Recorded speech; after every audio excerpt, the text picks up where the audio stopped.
Rob Gomez trending sa social media. May relasyon nga ba kay Herlin Budol? Usap-usapan ngayon ng kapuso actor na si Rob Gomez matapos itong mag-post sa sariling Instagram account ng mga screenshots ng usapan nila ng actress beauty queen na si Herlin Budol. Nagulat ang madlang people nitong Miyerkules, December 20 nang bumandera sa mismong IG account na actor ang di umano'y conversation nila na kanyang leading lady sa magandang dilag. Base sa screenshot ay tuwing gabi ay nagkakausap sina Herlin at Rob. May mga pagkakataon rin na nagkikita ang dalawa. Bukod pa rito, ay may usapan rin ang dalawa ukol sa kain. At mababasa ang tila may nangyari sa pagitan nilang dalawa. May isang screenshot rin kung saan makikita ang sinabihan ni Rob si Herlin na huwag itong tumawag dahil papunta ito sa kanyang anak na si Amelia. Matatandaang noong Agosto 2023 lang nang magsalita ang dating beauty queen na si Shyla Robertera ukol sa kanilang relasyon ng kapuso aktor. Matapos itong sabihing single siya sa kanyang interview sa Fast Talk with Boy Abunda. Ipinakilala rin niya sa publiko ang kanilang anak ni Rob. Matapos ang kanyang pag-amin sa relasyon nila, ay ang kanyang desisyon na lisanin ang poder ng kapuso aktor, kasama ang kanilang anak, kasabay ng pagpupost nito ng mga larawan, kung saan may makikitang may mga sugat at pasasya sa katawan. Speaking of Shyla, makikita rin sa ipinost sa IG ni Rob ang pag-PM ng huli kay Herlin, kung saan tinatanong siya nito kung maaari ba silang magkausap. Base rin sa screenshot ay makikitang nagpaalam pa ang magandang dilag. Date star sa kapuso actor.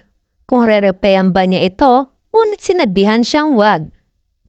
Pero ang pinakapalokang karevelasyon ay ang larawan ng dalawang pregnancy test na parte ng post ni Rob sa nakatag kay Herlin Budol.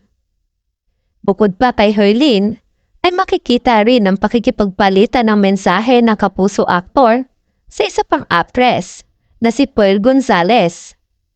Sa ngayon ay wala pang pahayag si Rob ukol sa kanyang isyong kinasasangkutan ngayon.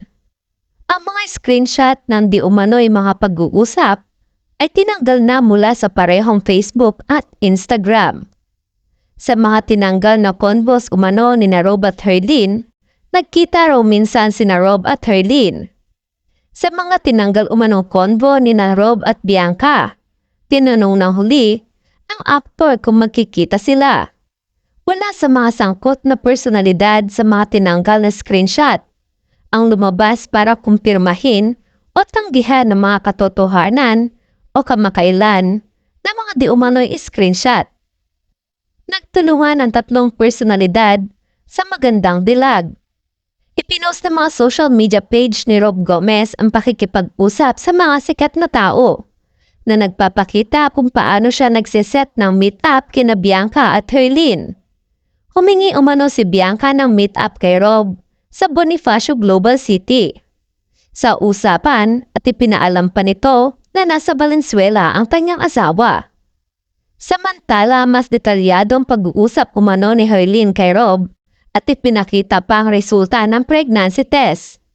Sa nasabing pag-uusap, ipinahayag ni Herlin ang kanyang pangamba na baka buntis siya. Hinala ng mga netizens, hindi in-upload ni Rob ang nasabing mga larawan at may gumamit lamang ng kanyang social media page. May nahulaan na mga larawan ay in-upload ng kasalukuyang partner ni Rob na si Shyla Robertera. Matatanda ang nagpahiwatig si Shyla na masama ang pakikitungo sa kanya ni Rob matapos niyang ihayag na may anak na sila. As of writing, wala pang pahayag sina Rob, Herlin, Bianca tungkol sa issue. Marami rin sa mga netizens ang naghihintay ng mga reaksyon ni Senator Gatchalian.